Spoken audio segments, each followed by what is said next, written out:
लो जी, video की तरफ जाने से पहले मैं बताना चाहता हूँ कनाडा के बाद अब कतर की भी बारी है, उसके भी फट्टे चक देने इंडिया ने। तो वीडियो बड़ी मज़े की है, तो चलो आप वीडियो देखें। इस समय की बड़ी खबर आपको बता दें, भारत के 8 पूर्व नौसैनिकों को कतर की एक अदालत ने मौत की सजा सुनाई है। कतर सरकार ने पिछले 1 साल से इन भारतीयों को कैद में रखा हुआ था। खबर यह है कि भारत की मुस्लिम दुश्मनी की एक और वारदात पकड़ी गई है। पहले कनाडा ने मोदी सरकार की इंतहा पसंदाना पॉलिसियों और काले करतूतों का भरा फोड़ा। अब कतर ने भी इसराइल के लिए जासूसी करने वाले भारतीय नेवी के साबिक एहलकारों के मकरूह किरदार बेनकाब कर दी है। कतर ने 8 हिंदुस्तानी जासूसों को सजाए मौत दे दी है। जी हां, कतर में 8 हिंदुस्तानी जासूसों को सजाए मौत दे दी गई है। वहाँ पे चीज़ें और तरीके से ऑपरेट करती हैं, बड़े बुकिश स्टाइल से। हमारे साउथ एशिया में बुकिश स्टाइल कोई नहीं होता, इतने होता है झटके लाओ इन्होंने से, ठीक है ना। So the Indian point was कि झटका लाओ जरा इन्होंने, ठीक है नहीं। That's only how they were operating. Canada में दहशतगर्दी करने वाले रॉ के एजेंट तो बचकर निकल गए, मगर कतर में काबू आ गए और कतर की अदालत ने इसराइल के लिए जासूसी करने पर भारतीय बहरिया के 8 साबिक एहलकारों को सजाए मौत सुना दी। ये भारतीय एजेंट कतरी बहरिया के लिए सामान बनाने वाली कंपनी में मुलाजमत कर रहे थे। 8 हिंदुस्तानी जासूस जो कतर की, जो आप दोस्तों का प्रोग्राम था कतर का। हिंदुस्तान भी तो हर जगह उंगलियां देता है ना जाके, वो भी तो बंदे का पुत्र नहीं बन सकता किसी एक जगह पर। किसी को फैज़ नहीं है हिंदुस्तान से, ये मुझे समझ नहीं क्यों करते हैं वो ऐसा। तो उन्होंने कतर, हालांकि कतर से उनके कोई बुरे मरासम नहीं है, लेकिन वहाँ भी उन्होंने उंगली दी है। लेकिन ये कि मैं समझता हूँ जो कुछ भी हो रही है ज्यादती हो रही है दुनिया में कहीं भी। निहत्ते बिलखसूस जिनका किसी फॉरेन पॉलिसी से कोई रिलेशनशिप नहीं होता, जब वो मारे जाते हैं तो ये ज्यादती। फिर रॉ ने ये किया है तो क्या हो गया, MI6 भी तो करती है, रॉ क्या नाम है, CIA भी तो करती है, और एजेंसीज भी तो करती हैं। अगर हमने कर लिया तो क्या होगा। जय हिंद दोस्तों, कतर ने बहुत बड़ी बेवकूफ़ी करते हुए और शायद गलत ही पंगा ले लिया। इनका भी हाल कनाडा वाला होने वाला है। 8 हमारे भारत के नेवी के जवानों को फांसी देने की बात कही है, जो कि मैं 100% बता रहा हूँ नहीं होगी, लिख के ले लो। लेकिन दोस्तों, दिल खून के आंसू तब रोता है जब कुछ पिल्ले बोल रहा हूँ, वो न्यूज़ पे हमास को डिफेंड करने आ जाते हैं कि हमास पे गलत हमला हो रहा है, फिलिस्तीन में लोग मर रहे हैं, ठीक है। मणिपुर का नेगेटिव इशू बना के दिखाने लगते हैं सोशल मीडिया पे। लेकिन दोस्तों, आज हमारे 8 जवानों को फांसी हो रही है, कोई नहीं निकला। ओए आ जाओ, निकलो, बात करो। कनाडा ने हम पे झूठे आरोप निकाले, कोई पिल्ला बाहर नहीं आया बोलने। दोस्तों, इसलिए बोल रहा हूँ क्योंकि ये देश का खाते हैं, देश पे रखते हैं। अब किसी को बुरा लग रहा, मुझे कोई फर्क नहीं पड़ने वाला दोस्तों। जिसके अंदर देशभक्ति नहीं है, जो देश के लिए नहीं बोल सकता, फिर कोई फायदा नहीं उसका भारत में रहने का। वो भारत का खाके, भारत पे पैदा हो गए, और अगर भारत के लिए ही कुछ पॉजिटिव नहीं बोल सकते, भारत का ही सपोर्ट नहीं कर सकते, तो ऐसा पीस लेके कहाँ जाओगे भाई। भाई अपने देश के लिए भी, अपने देश पे आँच आती है, फिर भी बंदे पीस का ज्ञान देते हैं। तो भाई तुम खत्म हो, फिर मेरे हिसाब से तो खत्म हो। जहाँ पीस दिखानी है दिखाते रहना। अगर तुमने अपनी देश के लिए कुछ नहीं बोला तो फिर खत्म हो मेरे हिसाब से। इनकी कोई औकात नहीं। कतर क्या है यार, क्या इनकी औकात है। देखिए, मैं जब इस वक्त ये एक बड़ा लम्हा फिक्रिया है कि जब आपके हालात नजर आते हैं, मुस्लिम दुनिया के नजर हालात आ रहे हैं, और तालीम का फुकदान है। हमारा सबसे बड़ा इस वक्त इस्लामिक वर्ल्ड का है कि तालीम बिल्कुल नहीं। खुदा ने मिडल ईस्ट को बहुत ज्यादा तेल दिया था, लेकिन एक भी यूनिवर्सिटी इंटरनेशनल स्टैंडर्ड की वहां मौजूद नहीं है। एक भी हॉस्पिटल इंटरनेशनल स्टैंडर्ड का नहीं है। मैं जिस शहर में बैठा हूं, यहां से तकरीबन 25 मील के फासले पर जॉन हॉपकिंस है।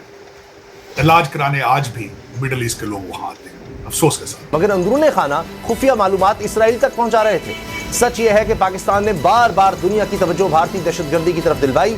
भारतीय दहशतगर्द कुलभूषण की घिनौनी कार्रवाइयों के सबूत तक दे दिए, मगर आलमी ताकतें नजरअंदाज करती रहीं। कनाडा और अब कतर के वाक़े के बाद दुनिया को यकीन आ गया होगा कि भारतीय अज़ाइम से आलमी अमन को खतरा है। इंडिया जो है, that's a growing partner, strategic partner Indo Pacific में। अब मैं आई मेट समवन, उन्होंने मुझे एक टर्म बोली, उसने कहा America has invested so much in patience on India, यानी कि अमेरिका ने सब्र पे इन्वेस्टमेंट की हुई है because of what the Indians have been doing in buying weapons from Russia, buying oil from Russia and all this. So they are investing in patience. They are not just investing in India, they are investing in patience as well to build that relationship with India. So आप imagine करें कि जब America patience पे invest कर रहा हो तो कितनी लोड है ना, उनको कितनी ज़रूरत है, ठीक है नहीं। इस चीज़ को ज़रा ज़हन में रखिएगा। ये बड़ी अहम आपको बात बता रहा हूँ ये एक बड़ी इम्पॉर्टेंट चीज़ है। इंडिया की जो लोकेशन है ना, ये तो बल्ले बल्ले लोकेशन है। हम तो ਅਸੀਂ ਪਹਿਲਾਂ ਮੌਲਵੀਆਂ ਨਾਲ ਰਲ ਗਏ, ਫਿਰ ਮੌਲਵੀਆਂ ਤੋਂ ਬਾਅਦ ਦਹਿਸ਼ਤਗਰਦ ਹੋ गया, ਅਸੀਂ तो ਉੱਥੇ फंस गए ना। तो लोकेशन ਅਸੀਂ करते जी स्ट्रेटेजिक पाकिस्तान की। मैं तो उन जादूगरों पे हैरान हूँ जो पाकिस्तान की लोकेशन के ऊपर इतराते हैं।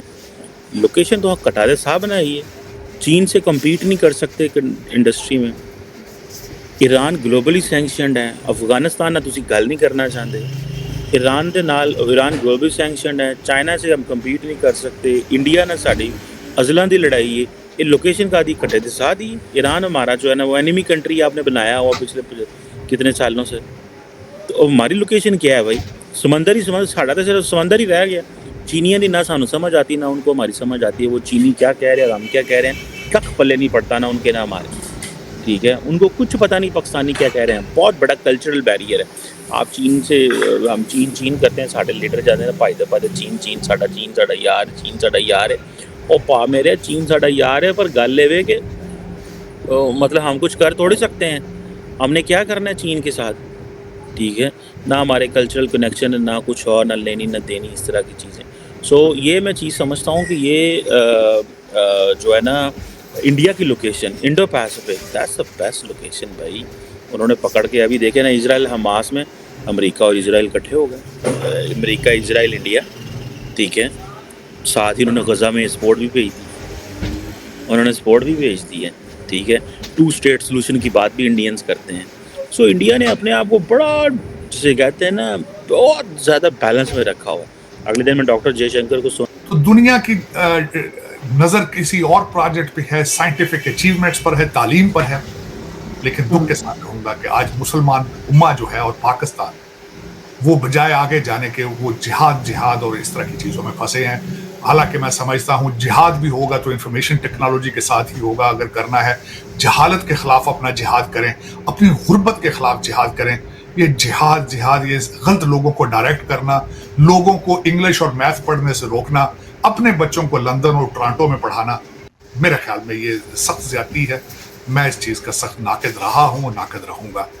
मेरे ख्याल में दुनिया में अब टाइम आ चुका है कि आप भी तालीम पर तवज्जो दें, स्कूलिंग पर तवज्जो दें, बच्चों को इंग्लिश और मैथ की तरबियत कि हमने यहाँ भी जासूसी करनी है। तो उनकी जो बहरिया के मुलाजिम थे, हिंदुस्तान के ऑफिशियल बहरिया के मुलाजमीन जो थे, अफसरान जो थे, वो जासूसी कर रहे थे कतर की आबदोज़ों के प्रोग्राम की। उन्होंने उन्हें पकड़ लिया और अब उन्होंने 8 उन अफसरान को जो है, एहलकार जो है, उनको उन्होंने सज़ाए मौत सुना दी है कतर ने। मेजर डेवलपमेंट है ये, क्योंकि मोदी बहुत पॉस्चरिंग कर रहा था, वो भले कतर हो या मिडल ईस्ट हो। ये मेजर एक सेटबैक है। और इससे पहले आपने ऐसा ही सेटबैक कनाडा में देखा हिंदुस्तान के बारे में, जहां पर उन्होंने खालिस्तान तहरीक के लोगों को कत्ल करवाया और कैनेडियन प्राइम मिनिस्टर, कैनेडियन जो मिनिस्टर्स हैं कैबिनेट के, कैनेडियन गवर्नमेंट ने बिल्कुल ओपनली कहा कि इसमें हिंदुस्तान इन्वॉल्व है। और उसके बाद ऑस्ट्रेलिया ने भी गालिबन रिपोर्टेडली एक जो खालिस्तान से रिलेटेड वहाँ डेथ हुई, उसका ज़िम्मेदार डायरेक्टली या इनडायरेक्टली हिंदुस्तान को ही ठहराया है। तो मेजर ये इंटरनेशनली डेवलपमेंट्स हो रही हैं। हिंदुस्तान की जो एग्रेसिव फॉरेन पॉलिसी है, मैं बल्कि यही कहूँगा कि उनकी जो एक ऑपरेशन के ऊपर मबनी जो एग्रेसिव फॉरेन पॉलिसी है, जिसमें वो ताकत का इस्तेमाल कर रहे हैं गैर ज़रूरी, और उसको एक और सेटबैक हुआ है। और हिंदुस्तान के लिए एक और, मैं यही कहूँगा कि एक और हज़ीमत का सामना उनको है कि अब उनके अफसरान, 8 अफसरान को सज़ाए मौत वहाँ पर दे दी जाएगी। हमने वीडियो देखी, वीडियो में जो पाकिस्तानी मीडिया पे लोग बातें कर रहे हैं भाई, जो कतर ने इंडियन नेवी के 8 एहलकार, उनको फांसी देने का फ़ैसला किया। तो अभी इसमें सबसे ज़्यादा क्या होगा, मेरे ख्याल से इंडिया और कतर के रिलेशन बहुत ज़्यादा ख़राब होंगे। ठीक है, और इंडिया को चुप बैठने वाला नहीं है। इंडिया को भी फिर ईंट का जवाब पत्थर से देना आता है। तो इस वजह से अब कतर को ना बड़ा सोच समझ के चलना पड़ेगा, क्योंकि इस वक्त तक जो कनाडा है ना, उसको समझ नहीं आ रही थी कि भाई हमने इंडिया के साथ पंगा ले क्यों लिया, और पंगा लेने के बाद वो बहुत ज़्यादा परेशान है। तो बाकी जिस तरह की गेम मोदी साहब करते हैं, जो और देश के बस समझना उसको मुश्किल नहीं ना मुमकिन है। और ये जो उन्होंने 8 नेवी के एहलकार हैं उनको इसलिए गिरफ़्तार किया भी ये जासूसी कर रहे थे। अब कतर की जासूसी इंडिया ने करके क्या करनी है, इस बारे में मुझे तो इतनी समझ आती नहीं। आपका इस बारे में क्या नॉलेज है भाई? जो इंडियन नेवी के एहलकार थे वो कतर की जासूसी क्यों कर रहे थे भाई? उन्हें क्या फ़ायदा था इसमें? और बाकी रही बात जो आपने चीमा साहब की बात सुनी, वो भी कह रहे थे भाई इससे कतर को फ़ायदा कोई नहीं होना, कतर को ज़्यादा नुकसान ही होना। और बाकी आपको वीडियो कैसी लगी? वीडियो अच्छी लगी है तो उसको लाजमी लाइक करें यार, दोस्तों के साथ ज़रूर शेयर करें। मिलते हैं अगली वीडियो में, अपना ख्याल रखिएगा। ओके जी, अल्लाह हाफिज़।